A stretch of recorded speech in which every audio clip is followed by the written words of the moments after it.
A la gente le cuesta cada vez más leer. Nosotros leemos por vos. Llega Sálvese quien pueda, el investigador.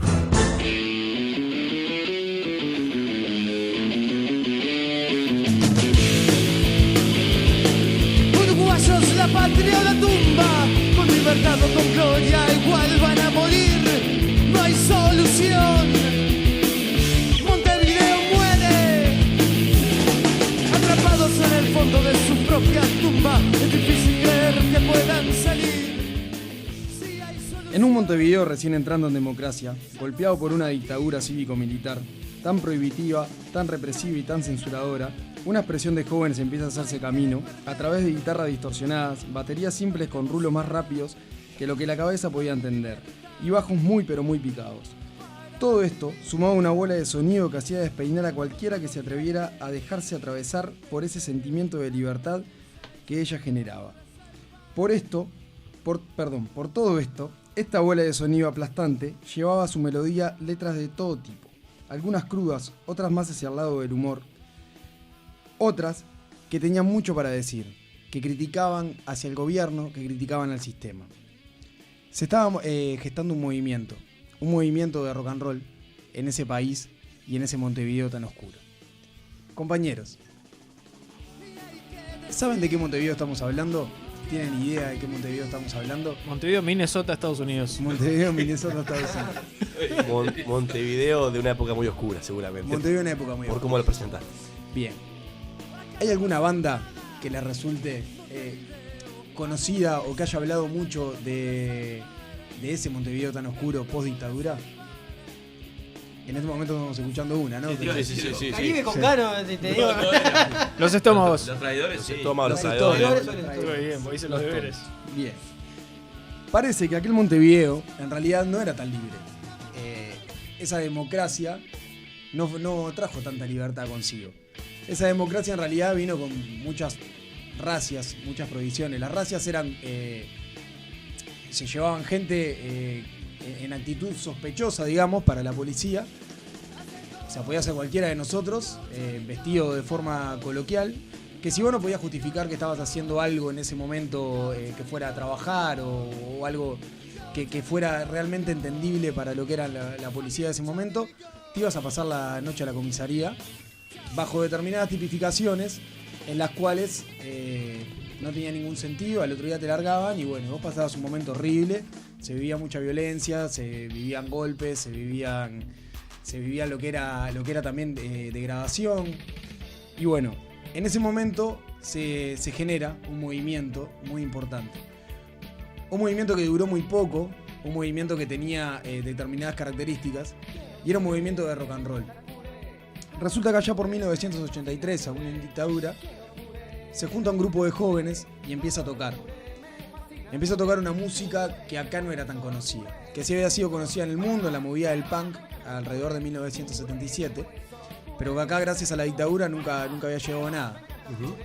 En ese momento empiezan a tocar Los Estómagos, banda icónica de esa época, una banda la cual se la toma como el momento en el cual comienza toda esta movida, ¿no?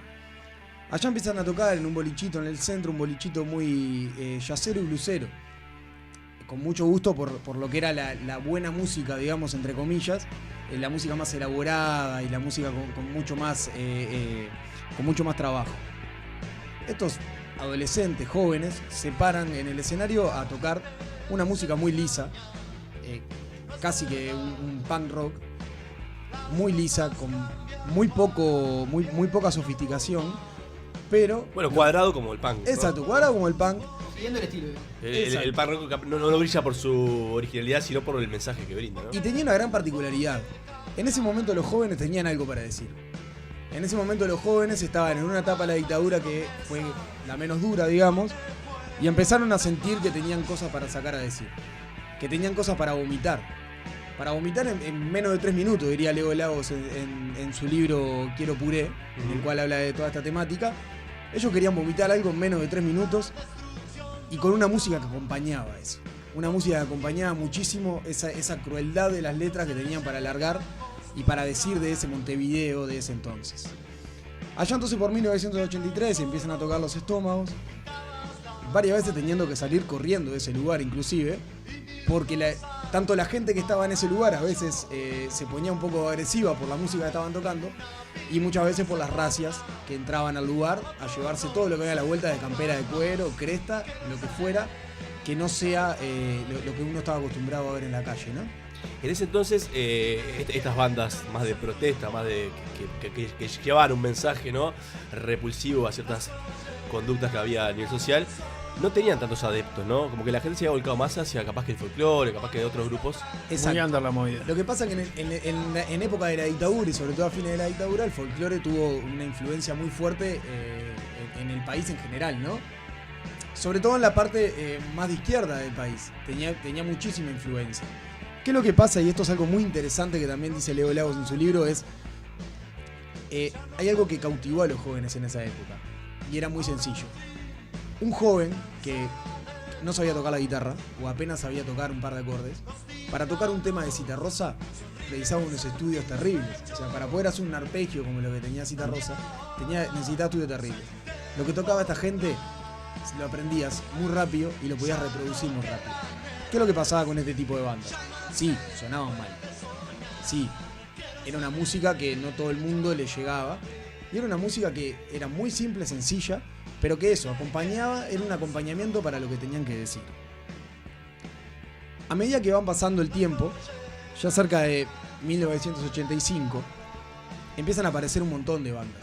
Traidores, Los Tontos, Neo 23, perdón, Cero, un montón de bandas que empiezan a aparecer.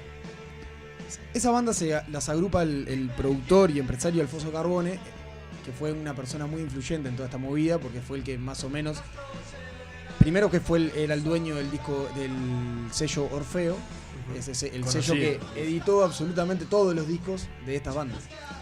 ¿Tá? Aparte fue el creador el que ejecutó un montón de festivales de esa época, que ahora más adelante vamos a ver. Alfonso Carbone edita un disco llamado Graffiti en el cual aparecen muchas de estas bandas. Para ese entonces Los Estómagos ya tenían grabado su primer disco con el sello Orfeo. Luego de eso empieza un auge que se empieza a llevar adelante y empieza como una bola muy grande con todo lo que es eso. Y pasa algo que nunca había pasado acá en Montevideo, que era que el rock and roll empezara a mover masas. Empezar a mover gente muy grande. O sea, muy grande. Mucha cantidad de gente, ¿no? Se empiezan a generar festivales muy grandes. Entre ellos, lo que es Montevideo Rock. Montevideo Rock fue como eso que marcó la época de ese rock and roll. Fue ese evento muy grande con 40.000 personas que marcó lo que fue esa época del rock and roll. El Montevideo Rock, el primer Montevideo Rock que se hizo, fue realmente un éxito para lo que fue las bandas de rock and roll post dictadura. ¿Cuándo fue? ¿Sabemos? Montevideo Rock fue... Me compliqué. Perdón que Está lo tengo acá. Está por ahí, Del 21 al 23 de noviembre de 1986. 86. ¿Sí? En el 86 ya la mayoría de las bandas ya tenían su primer disco grabado por lo menos. ¿Se sabe más o menos qué banda estuvieron? Cantera del Parque Rodó. La fiesta de la X. Todos ahí. Exacto. Todos ahí ya tenía 15 años. ¿No? Olvídate. Dice rock. Cantera del Parque Rodó. No, ahí en realidad las bandas que sí estuvieron fueron de las bandas nacionales. Estábamos hablando por lo menos de la más icónica, que fueron Traidores, Los Tontos, Neo 23, Cero, La Tabaré, El Cuarteto. O sea, fueron bandas que estuvieron nacionales. Después estuvo Fito Páez, estuvo... Los Pericos estuvieron en el segundo. Estuvo Paralamas y Violadores, ¿no? Los Violadores no estuvieron. Después el otro, y tuvo otra banda brasilera que ahora no logro recordar, pero ya me voy a acordar. Ah, sí, ya sé cuál es. Leyenda Urbana. Leyenda Urbana. Ahí me Hice los deberes, vos. Bien. Hubo bandas extranjeras, pero no fue. Lo que más predominó fueron las bandas nacionales. Entonces, o sea, fue como un movimiento muy grande para eso. A eso se sigue y empiezan a aparecer toques por todos lados. ¿Cuál fueron las particularidades de estos toques? Que fueron empresarios particulares, empresarios privados, apoyados terriblemente por lo que era la intendencia de ese momento de Montevideo. Intendencia Colorada, que era en ese momento, apoyaba muchísimo lo que eran los toques de rock. Cosa que por momentos resultaba un poco raro, tanto apoyo al rock, que era algo que no se le había dado, y se le daba muchísimo al rock y no se le daba muchísimo a los otros géneros, ¿no? Esto ahora más adelante lo vamos a retomar. Otra cosa que también empieza a pasar en ese momento es, en el diario El Día, también diario de historia colorada, empieza a aparecer un suplemento, el suplemento pop, que era pura y exclusivamente dado al rock and roll. Tanto sea nacional como extranjero, era un suplemento semanal que salía con todo lo que era rock and roll. En eso también la Radio El Dorado, que era una radio rockera, cedida por los militares de la dictadura a personas también vinculadas con el Partido Colorado, empiezan a pasar absolutamente todos los temas de esas bandas. Eso lo que genera es un movimiento muy grande. Capaz que no un movimiento muy grande, pero es un movimiento que se notaba. No era una enorme cantidad de jóvenes la que participaba, pero sí se notaba mucho. Y esas letras eran muy particulares, las letras de la gente, la letra de esas bandas. Hablaban de eso, un Montevideo muy oscuro, hablaba de las racias, hablaba de lo mal que estaban pasando. O sea, de esa libertad que ellos pensaron que iban a tener cuando entraban en democracia y que no llegaba en ningún momento, ¿no? Bien. Perdónenme. En todo eso, de lo que está pasando, en ese momento de vorágine, aparece un personaje muy particular, llamado Jorge Bonaldi. Jorge Bonaldi escribe un par de artículos cuestionando a ese rock, tildando ese rock de imperialista, tildando de que ese rock venía como instrumentado desde Estados Unidos y que el Partido Colorado era gran instrumentista. Uh-huh. Con todo lo que venía diciendo, en realidad la Intendencia Colorada, el suplemento pop era Colorado y la radio El Dorado también venía de raíces coloradas. Entonces Bonaldi cuestiona eso. Luego, el de Canciones para no dormir la siesta, Rumbo, exacto. Bonaldi era un tipo muy vinculado al folclore en ese momento y a otras tendencias. Lo que pasó en ese momento fue que lo que también se cuestionaba era que ese folclore que venía de como de luchar contra una dictadura, lo que ellos acusaban era que el Partido Colorado lo que había hecho, o el gobierno de turno en realidad, lo que había hecho era potenciar otro estilo de música, que los jóvenes se adueñaran de ese estilo de música y se olvidaran que existía folclore. Eso es lo que acusan. Claro. Es un tema más que nada de defender mi chacrita. Exacto, nunca se terminó de saber si era un tema de defender mi chacrita o si era un tema de que si era real o no. Hay entrevistas a gentes a gobernantes, a intendentes, al que era ministro de Cultura, el que era, ¿cómo es? El director de Cultura de la Intendencia en ese momento. Y nada, ellos lo que acusan es que querían hacer un movimiento diferente o querían potenciar la cultura y que los jóvenes se sintieran libres con algo. Claro, es muy contradictorio, ¿no? Los jóvenes se sentían libres en un show y en ese show mismo caían 10 chanchitas. Otra vez, salchichas. Caían montones de chanchitas, represión, racia, para adentro todos. Era una cosa terrible, o sea, se estima que en las racias se llevaban unos 500 jóvenes por semana. Era una cosa impresionante en realidad. Bien, este movimiento sigue, va creciendo hasta que se genera el Montevideo Rock 2. El Montevideo Rock 2 se lleva el 28 de febrero de 1988. Esa, muchos dicen que fue como la debacle o el principio del fin de este rock. Que muy poco, ¿no? Porque estamos hablando que empezó 85-86 y en el 88 empieza como el principio del fin. En ese show, en realidad, lo que pasa es que se traen muchísimas bandas extranjeras. Ya inclusive las promociones hablaban de todas las bandas extranjeras y bandas uruguayas. No se nombraban ni siquiera cuáles eran las bandas. En el momento de tocar, el público fue muy frío. Hay un montón de atribuciones a por qué. Al punto de que cuando estaban tocando Los Tontos, al tercer tema le empezaron a tirar piedras, botellas, todo lo que había a la vuelta. Los Tontos no pudieron seguir tocando. Luego de eso Los Tontos se separan. Traidores saca un disco más, Los Estómagos sacan un disco más y luego de ese disco se empiezan a separar. Traidores queda ahí más o menos. Los Estómagos en 25 de agosto del 89 hacen su último toque en el Cine Cordón y ahí se separan Los Estómagos, que luego obviamente, como todos sabemos, después forman Buitres. Bien, más allá de todo esto, más allá de que haya sido algo instrumentado por el sistema, como decía Bonaldi, que haya sido un movimiento que se dio por sí solo y que el sistema lo aprovechó para poder potenciar determinadas cosas en los jóvenes. Yo creo que tiene algo en particular. Y acá voy a hablar un poco de mi experiencia. Yo nací en el 89, o sea, nací un poquito antes que se separaran Los Tontos. En ese momento, obviamente no escuchaba Los Tontos, perdón. Nací en el 89, un poquito antes que se separaran Los Estómagos. En ese momento, yo obviamente no escuchaba ninguna música. Yo con 14 años, ya entrado en un nuevo siglo inclusive, tengo una amiga que me presta un disco de Traidores. Cuando empiezo a escuchar esa música, me empezó como a hacer ver ese Montevideo que yo no había conocido. Ese Montevideo en el cual yo recién estaba naciendo. Ese Montevideo, hoy en día escucho temas de esa época y de esas bandas y me lleva como a la cabeza.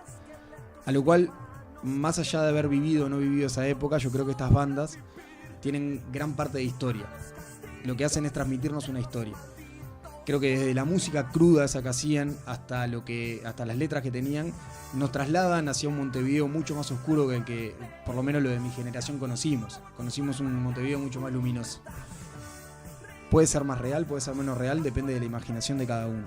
Pero sí, cualquiera de esa música que estamos escuchando en este momento nos traslada a eso. Me pasó me ponía los auriculares, caminaba por la calle, miraba ese Montevideo agonizando, que yo no tenía delante de los ojos, pero sí en los oídos. Podía ver determinadas crueldades, determinadas cosas, podía ver racias, podía ver policía golpeando a mucha gente, podía enamorarme del personaje de Menéndez, el demente, y Ana la del Quinto, y también podía ver un montón de cosas y cómo ponían flores en mi tumba. Las lágrimas que caen, un destello de mi soledad, un adiós y nada más. El silencio y el día sigue siendo solo.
Va de cuerpo a un baño ajeno y no hay papel.